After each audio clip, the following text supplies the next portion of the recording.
Tēnā rā koutou katoa, nau mai hoki mai rā ki roto I te poho o tō tātou whare tūnei. We're in the whare kai today and we're washing dishes.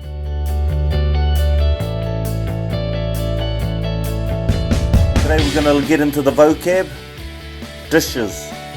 All the different types of dishes. Cutlery. And washing the dish. That's all we're going to get into today. So let's get into it.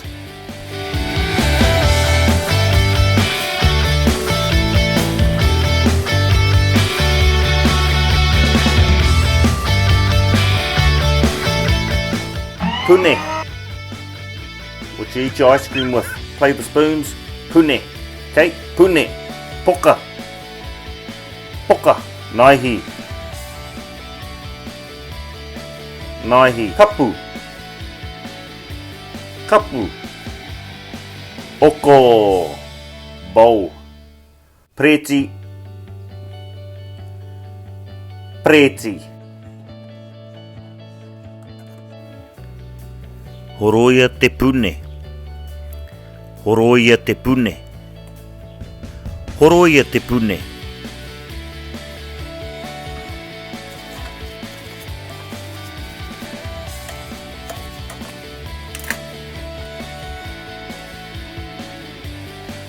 Horoia te poka.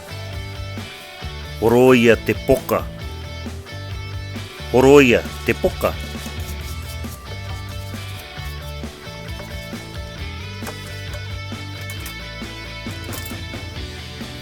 Horoia te naihi. Horoia te naihi. Horoia te naihi.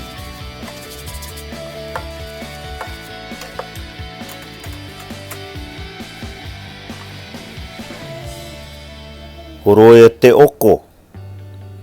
Horoia te oko. Horoia te oko.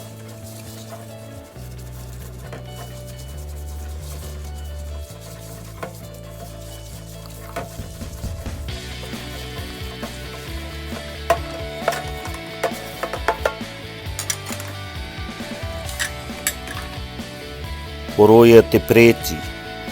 Horoia te preti. Horoia te preti.